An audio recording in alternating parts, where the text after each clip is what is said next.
is a shining example of how to get shit done. Yeah? Because I mean, just listen to what he said. He has already made changes to his website. He wants to get a new website done. When he'll do that, don't know. But the point is, he could wait till he's got it organised next week, if he's, I'm sure he will, he's on the case, or next year, more likely for most people, 2 years' time. But he hasn't. He's fucked around with what he's got. He's improved what he's got. Wix is a poor platform. It is not really intended for what you're putting it through. But the point is, it is his shop window. He has had a critique on it and knows that there are plenty of flaws with it. And he's made changes. Now, what he's ended up with, I don't know, but it's going to be infinitely better than what he started with. And only the data will show if the results are going to be any better. But the point is, he's made a change. And the easiest thing is to say, right, I'll do that, I must do that, and then a week's gone by, 6 months, 6 weeks, 6 months, a year's gone by. Yeah? Like that blinking cardiologist there, silly sod. How much money he's wasted. Yeah? So, imperfect action beats no action, and also beats perfect action if perfect action is time away. Yeah? Because whatever results he gets from his website now, he knows to track it. He'll try and find a way to track it. And then he'll have a twiddle around another evening when his missus is in bed and he's sitting there watching telly and okay, let's just, or he's waiting between clinic patients or whatever it is. And that is the approach I really encourage you to take. Just do something, yeah? Because one of the things, when you know, if you like, it's the great kick about it is that when you see the results and it's like going into your bank balance, it's like, holy cow, I did that, that's amazing. And one of the things that Ben sort of very vaguely touched upon, but I'm sure you would all missed it because pay-per-click is a difficult topic really to master. It's one of the things about split testing. So you run 2 adverts. You talk about an advert, one, you test another one against it. That's split testing. It's like a randomized controlled trial, and you can sort of program. You tell Google what you want to do. So run one advert saying, worried about knee pain, come and see me in my clinic. Okay, that's your one advert. Another advert is subtly different. So you change one word, for example. Frightened about knee pain, for example. Or you change the capitalization from just the capital at the beginning and then normal text to title text. So there's capital at each letter, which is what Ben mentioned. The point is you make one change, you run both adverts, Google will automatically tell you which one is doing better. It will serve them up alternately. Then once you've got 1,000 hits or a statistically significant number of hits, it'll give you a click-through rate, and that one is 10% and that one's 20%. The numbers will be different and they won't be that high. But now you've got a 20% performing ad, right? So here you might have made, say you made £1,000 from that. But if you run this advert, you're making 2,000. Do you see? Because you got twice the hits. Yeah, at no effort. All you've done is change something, and you can't predict which advert is going to run better. So now you delete the old advert, and you've got the better performing ad, and you make a change to that. You change a different word, or you remove a bit of text, or you send them somewhere else, and you can put those two head to head. And in this way, you can end up with very, very well-performing adverts that are far more effective than the first one you wrote. And Google is just running them head-to-head for you. But you've got to tell it to do it. And it's amazing that you can go online, just twiddle with a couple of these things, and suddenly, geez, what's happened now? My clinic's getting busier and busier. So you put 2 adverts on Google, and then it'll tell you which one's better? Yeah, it'll run both of them. It'll send traffic, it'll send 100 patients, 100 clicks to one, 100 clicks to the other. Then Google, 100 views of one, 100 views of the other for simple numbers. One advert will get 5 clicks, one advert will get 10 clicks. That equates to a given click-through rate of people that are sent to your website. Yes, that tells you how good the advert is. Then you delete the one that's not so good, got the 5% click-through rate, tweak the other one. And so it goes.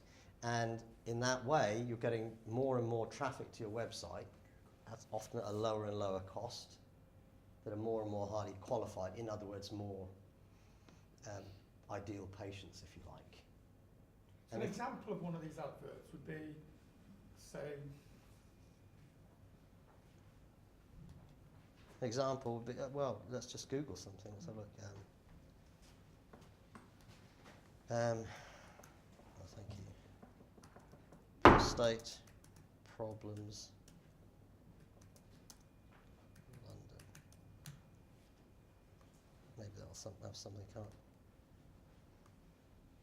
I think you'll struggle to get activity from that. Yeah, they won't be serving, will they? All right.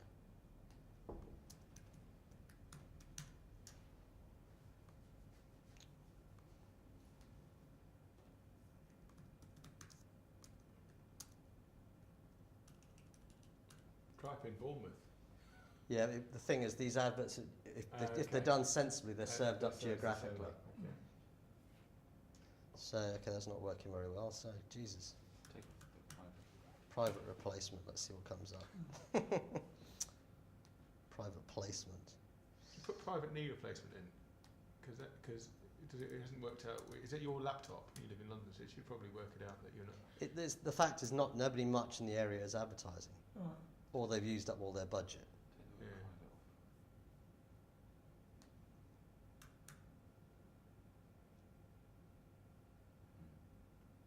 So there you go. If you're a you're a Dublin Irish surgeon, which nobody is. All right. So an advert is so for example, look, total knee replacement. There you go. There, the advert will look very similar to that. Okay. And one change you might make is we talked about capitalisation here, for example, or you Yeah. could get rid of the total, and you might find if you run the advert, because this could be your keyword as well, total knee replacement. This would also be the advert that comes up.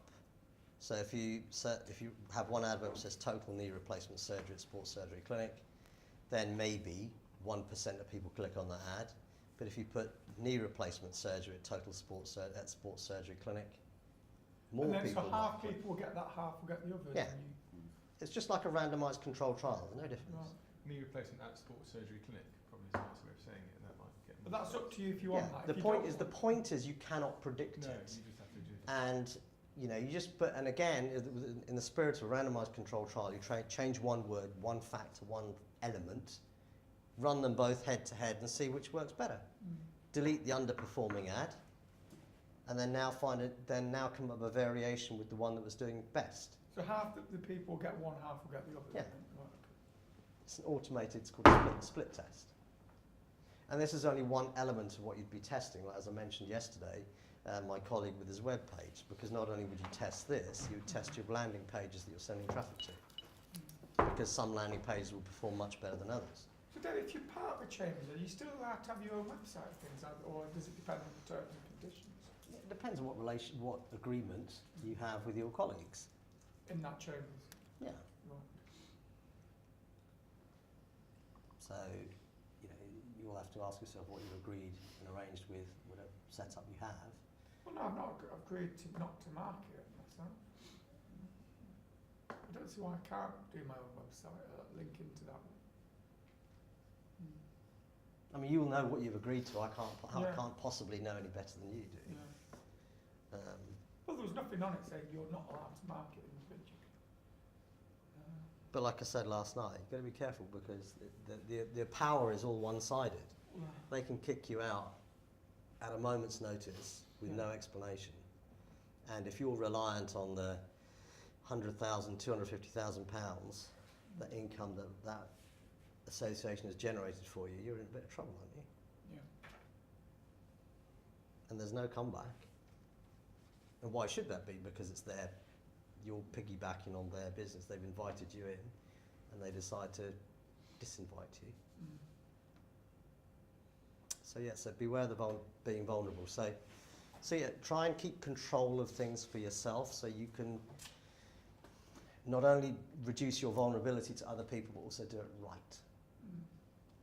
Yeah, because you might ask the Nuffield Hospital or BMI or whoever it is to use their marketing department to promote you, but then you're doing it on their terms. And that's fair because they're doing it for free. but now you know the principals are doing it correctly. That's going to be hard to see if they're not doing the way you think. Good. You've all got plans about what to do now? Fantastic. Might just add one thing. So obviously I get nothing from Dev, or I've got no involvement at all with his mastermind, but I thought it was just worth adding that I would wholly recommend joining a mastermind, having been in one for the last 3 years.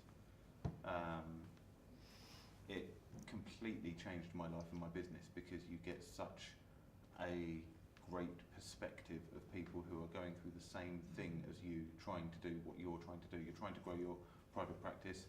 I'm in a room full of 10 other high-performing business owners, and we're all trying to do the same thing. We're all trying to overcome the same hurdles, and we all have the same problems. And you guys in particular, you know, there's no cameras rolling. There's nothing that's going to record what you're saying, and what goes on in the room stays in the room. It's one of those things that, you know, you can be completely open and honest, and you can get astounding advice.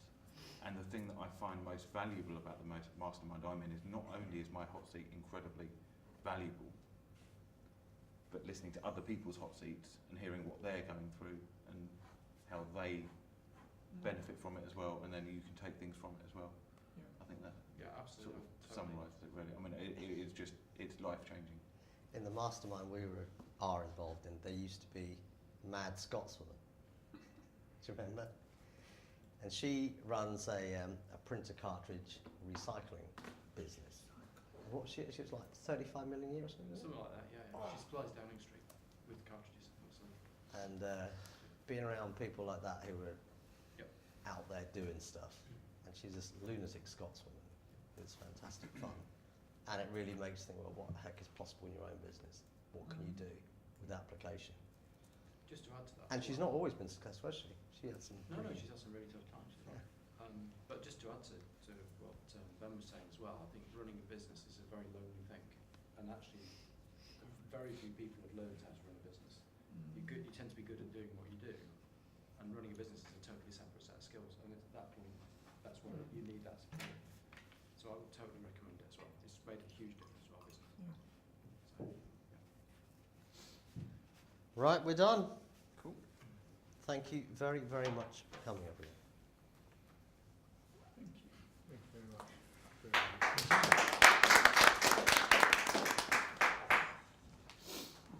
Let's check that out. What are these deputies? So those are CDs. So those are a couple of the most popular CDs from my private practice Inner Circle, with some content that would be useful for you. So it's from a few years ago now, but it's stuff that people often ask me to send them and ask about. I did have some with interviews of GPs, but I ran out of CDs because they're all gone. So I gave you what I had that might be useful. So as long, your laptop's still got a CD player, is it? Yeah. Yeah, that's right.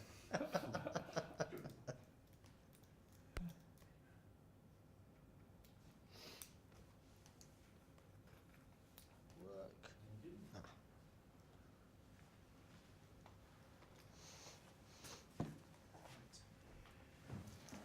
We were just going to talk about optometrists. Huh? Optometrists. Right, let's go to the bar and have a chat, and I'll tell you about that. You guys might want to come along as well, because this is relevant to both of you for physios and Chris for. Could you give us all some guesstimated prices for masterminds? Yeah, come and have a chat with me, and I'll tell you about it. Yeah.